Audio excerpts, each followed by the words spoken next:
Could we see the beautiful game every 2 years instead of 4? The world governing body FIFA wants to change the frequency of the World Cup.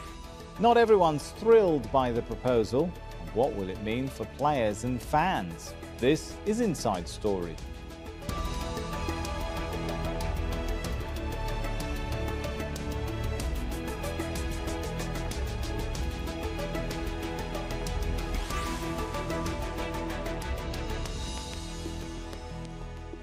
Hello and welcome to the show. I'm Sami Zaidan.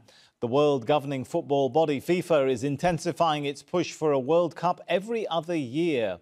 But the proposal has been widely criticised by some sports federations, football coaches and players. Those against the plan say switching from the 4-year calendar could seriously affect players' mental and physical health, overshadow the women's edition of the tournament and affect the schedules of other sports. Both European and South American football bodies have threatened to boycott the World Cup if FIFA decides to go ahead. FIFA intends to reduce the number of qualifying and friendly matches to keep players from being overworked. A feasibility study is being carried out to look at the practicalities of reducing the World Cup cycle. 166 of FIFA's 210 national associations back the idea of further research into the proposed changes. FIFA President Gianni Infantino says the proposal will allow more countries to take part in the tournament. A request from the FIFA Congress, approved by 88% of FIFA members, has asked us to analyze the possibility of reforming the international calendar of matches, when the national teams have to play, and if it's possible to play World Cups every 2 years. We have analyzed it from the point of view of soccer. Of course, it's possible, and of course, there are many advantages because we give more opportunities to many more countries to participate at the world level. Opponents of the plan have accused FIFA of putting money ahead of sport. But the body's head of global football development says that's not the case. I believe that the players want to play big games. What they don't want is to play small games, And the big competitions is something that everybody wants to play, If I tell you now you will be world champion, even it's for 10 minutes, you will say yes. And giving more opportunities. Today, if a country doesn't go to the World Cup, they have to wait for 8 years. If a player is injured, he doesn't play for 8 years the World Cup. And so I just believe it's a reshaping of your mind because it's unusual. But as well, the perception of time has changed, and the younger generation wants to be entertained much more. They want big events.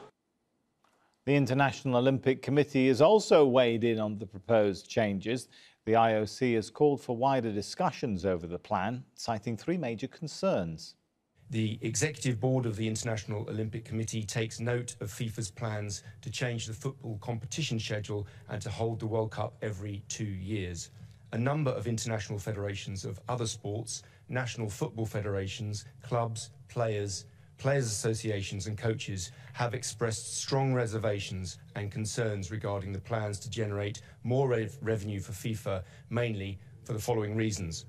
And there are 3 bullet points. Firstly, the impact on other sports. The increased frequency and timing for the World Cup would create a clash with other major international sports. This includes tennis, cycling, golf, gymnastics, swimming, athletics, Formula One, and many others. This would undermine the diversity and development of other sports other than football. Point 2, gender equality. The increase in men's events in the calendar would create challenges for the further promotion of women's football. And the 3rd point, players' welfare. The plans, in particular, the doubling in the frequency of the World Cup, would create a further massive strain on the physical and mental health of the players. The IOC concludes the IOC shares these concerns and supports the calls of stakeholders of football, international sports federations and major event organisers for a wider consultation, including with athletes' representatives, which has obviously not taken place.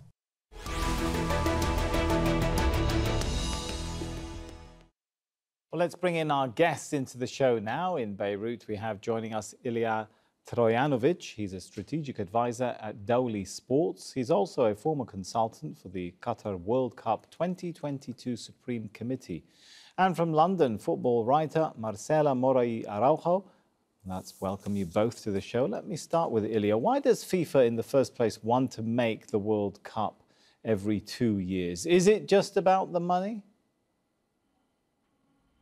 I mean, that's the immediate counterclaim. With more games, you have more tickets sold, you have more branding, more sponsorships, more TV rights. So clearly there is more money with more games. But Arsene Wenger, ex-Arsenal coach and current head of football global development at FIFA, is actually saying that it's going to reduce the fatigue of the players, because essentially it's going to eradicate the international breaks, which we see every year in September, October, November, and March. So what this plan intends to do is to only have a 4 to 5 week break in October when qualifiers would be played. And then at the end of every June, there would be a major tournament, be it a World Cup, or in between World Cups, you'd have Euros or Copa Americas. But I'm sure we're going to talk about the calendar in a bit, so I won't jump the gun on this. But yeah, we definitely will get into the calendar. But let me take some of those points to Marcela. So more games, more money, less stress. What could possibly be wrong with a plan like that, eh, Marcela?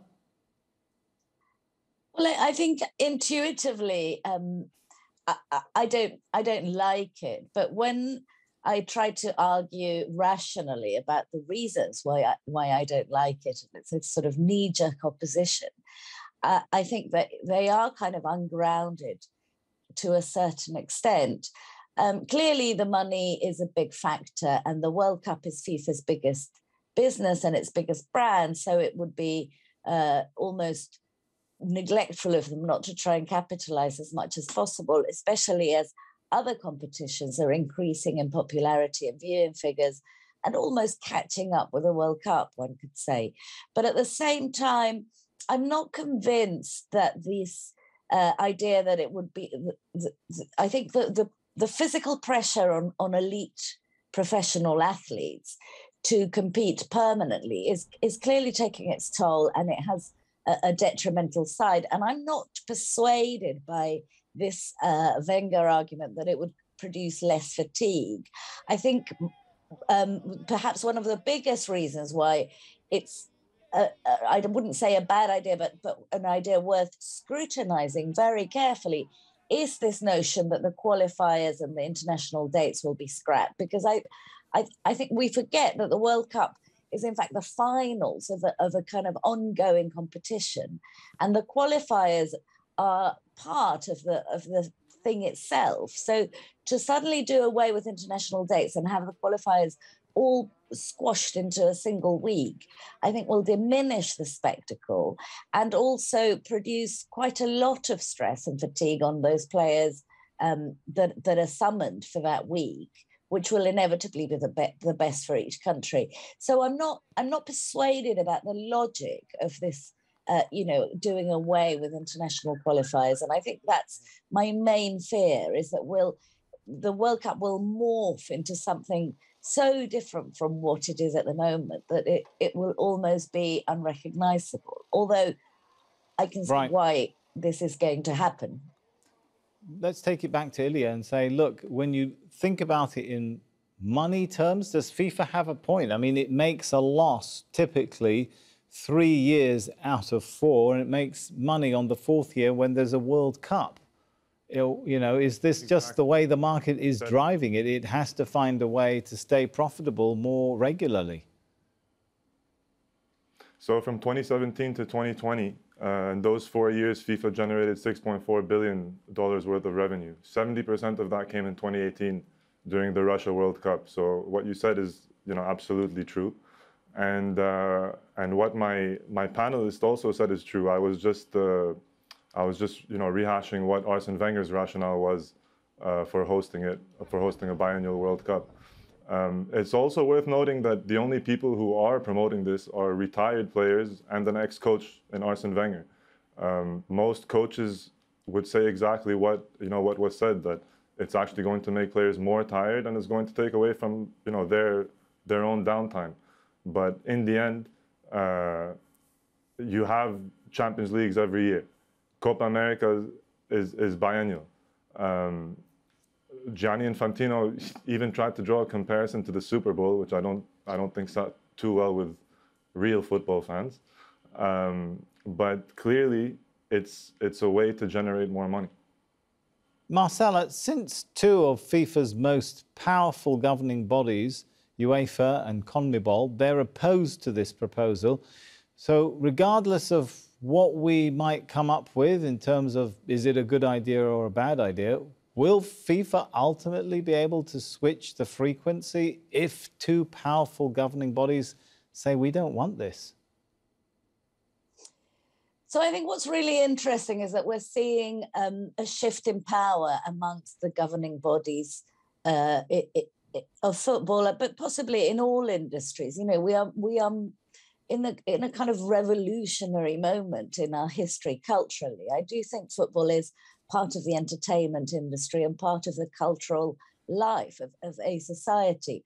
And I do sense CONMEBOL's literally clinging on to its power base for dear life at the moment. I think that inequities in funding, in infrastructure, in general kind of commercial nous and so on are very tipped in favor of Europe at the moment. And whereas maybe 20 years ago we were thinking of Africa as the future of football, we are now just literally seeing a weakening of CONMEBOL in the South American position. And I think we saw that very clearly reflected on the pitch in 2018, in the sense that it became quite quickly, instead of a World Cup, a kind of glorified Euro Cup with really mostly European countries in competition from a very early point, earlier than other World Cups. Will everyone negotiate? Will this World Cup maybe just become, instead of a biennial World Cup, a kind of intercontinental Super League or something? Will the champions of Africa get to play the champions of, you know, there's many permutations possible, and there are undoubtedly going to come reflected. I think what we're really seeing, and the comparison with the Super Bowl, although it's crass, is possibly very apt, is a huge move by FIFA to finally kind of cling its North American market and be the sport that the North American consumers love. And this has been going on for decades. It's not new. But, you know, from moving headquarters to the States, to placating the States and so on. And so inevitably, CONMEBOL and UEFA will try and say, no, well, we're not partaking of this, until they get a seat at the negotiating table and it becomes interesting for them, which I think it should be, and it could be if it's done properly. So there might be a way to lure them in, I think, is what Marcella is saying. What about the African and Asian football associations, Ilya? They seem to be more positive on this idea than their European and South American counterparts, right? That's true, and this is because it gives them a higher chance of actually qualifying for the World Cup. Let's not forget that starting in 2026, the World Cup is going to be a 48-team World Cup. It's no longer going to be 32. Now, just on that subject of changes, you know, big ideas, this has become something of a renaissance, at least in FIFA's eyes. They expanded the World Cup. They wanted to expand the Club World Cup. There were these considerations for shortening matches last summer. And so football is in this transitory period. But for Asian and African countries, the pro would be, yes, that they can qualify every 2 years. And with more teams in the World Cup, higher representation at the tournament.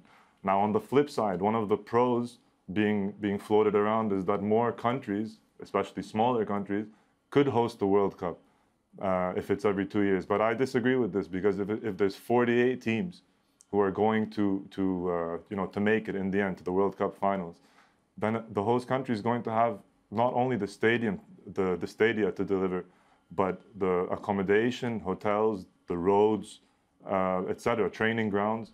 So I feel like this would actually limit, because there's no preparation time in 2 years.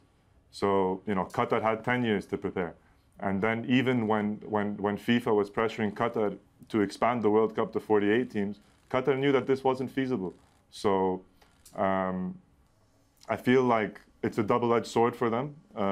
They might get to play more, but you might not have a Japan, South Korea, or South Africa for a while. All right, Marcel, I want to come back to a point which is, I think you were hinting at, that the game does need to develop and to change. Is there any alternative to this way? If we're concerned in this show about the stress it's going to put on players, the stress it's going to put on host countries, can they develop quick enough for that? What is the change? What is the alternative to this way of change then? Developing more professional club leagues, as some have suggested? Well, I think the options are infinite. Like the game itself, all the permutations are possible. I think what would be a very nice thing to see happen is a lot of this money that the higher echelons of the elite game generate going back to grassroots, so that we continue to see football not just as the high end spectacle, but also the game that engages people in everyday life. And that it sometimes works better than other times, but on the whole, regulatory mechanisms that demand that certain amounts of the profits go back to grassroots are very important. And I think we have seen it done quite successful in South America historically, and perhaps less so in other parts of the world. But at the same time, I don't think a biennial World Cup is the only option, and I also think it's symptomatic of a type of thinking among the higher market end of the industry, as the Super League that has failed, but I'm sure it's not the end of. We haven't heard the end of that approach. So it's ways of thinking how to engage the absolute avid desire of people to consume football, which we've seen this European summer. For example, we had the Euro Cup and the Copa America coexisting, and in fact people watched games during the day and during the night, admittedly in many parts of the world aided by lockdowns and so on, which prevented other activities, but the desire to consume is apparently infinite. So it would be very bizarre to not think of a way in which this can be maximized. Right. What I think we need to keep an eye on, and fans organizations can work together with sports organizations and health experts and so on, is on the one hand to not overexploit the athletes, which I think we again have historically seen. They do, then end their careers very young and in very frail physical condition. And on the other, not to saturate the marketing side and to kind of keep our respect and our love for the game itself at the forefront. Well, we're delighted now to be able to bring into the discussion Danny Jordan from Johannesburg. Danny's the president of the South African Football Association and former CEO of South Africa's World Cup in 2010. All right, so Danny, thanks for joining us now. We were talking a little bit about some of the concerns, the stress this might put on players, the stress it might put on hosts. Why do associations in Africa and Asia have a different perspective than those in South America and Europe? Are African associations, for example, not worried about these issues? No, on the contrary, I think those are real issues. But we must look at what is the cause of those overload on the players. And where does it come from? Does it come from African competitions? No. Does it come from African club competitions? No. Where does it come from? It comes from the very people who complain of the overload, from Europe. Now, if you look at all the competitions in the different confederations, the highest number of competitions you'll find in Europe. UEFA has 23 competitions.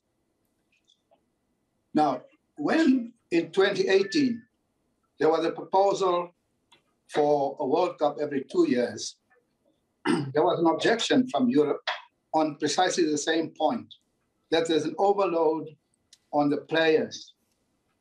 Now, we don't then expect in 2018, in the same year, UEFA launched the Nations League. A league is a concept really for clubs. And here, for the first time in 2018, we have a league that's called the Nations League. And it generates 146 additional matches. Right. Now, where did the overload come from? And this year, we had the Euro finals and the Nations finals in the same year. Where does the overload come from? Okay, let's take that point if I can. Let me jump in and bring Ilya in to comment on that. Doesn't Danny have a point there? While it's easy to say, oh, you know, making the World Cup too frequent would represent the overload's already there, depending on what region and part of the world you look at. Yeah, but let's not forget that it's not only Europe. Why is CONMEBOL also against it? This is because the Copa America and the European Championship and the Nations League, which I'll concede to Mr. Jordan. I'm not a great proponent of it, but that aside, the Copa America and the European Championship are way more prestigious tournaments than the African Cup of Nations. Even the Copa Libertadores and Sudamericana, as well as Champions League, of course, and Europa League, are much bigger than the continental competitions in Africa. So then, given what you said, Ilya, is it really a battle between who makes the money then, whether it goes to regional cups and tournaments or international ones? If I may, I think we need to go to the root of this, because at FIFA's Congress in May, where 166 federations voted in favor with only 22 against the proposal. It was a proposal put forward by Saudi Arabia. Right. So a month later, Saudi Arabia contracted Boston Consulting Group to basically help them land the World Cup or table a bid in 2030, with one source saying to think outside the box. All right, we've got a couple of minutes left, and since Danny just joined us, I want to go back to Danny and ask this question. Danny, at the end of the day, what's the bottom line here? If European and South American football associations say they'll boycott any additional World Cups, does that really tie the hands of everyone, including African associations? Look, this concept, football is a global sport. The majority of high-value players in Europe come from Africa. Only yesterday you saw what Jurgen Klopp said about an African player, Sadoumani and Salah, and there are many. Yeah, but do African associations have the clout and impact and influence of European and South American associations? No. Well, let me finish. There cannot be the high-value global brand clubs in Europe without the high-value players there, and many of them come from Africa. Right. So therefore, for Europe to pick and choose what they like and what they don't like, it's undemocratic. They must come to the Congress and convince the Congress. Now, as soon as a proposal is not from Europe, it must not even be placed on the table. The World Cup is 100 years old. What is the legacy of Africa? We are now in the qualification. We are battling to be top of our group, and then the 10 group will play 5 to go to the World Cup. 5 out of 54 countries from Africa goes to the World Cup. You go back for 32 years. Africa did not participate in the World Cup. For another 48 years, Africa only had 1 representative in the World Cup. Today, Africa has 5, Europe has 13. Now, is this the global sport that we want to take, that we have? Can't we even look at what is tomorrow's World Cup? What is tomorrow's football? Is it the same like the last 100 years? Because that is a debate. But it's not surprising. Anyone who has benefited from a system over 100 years will resist even the concept of debating change and new proposals. That's to be expected. Okay.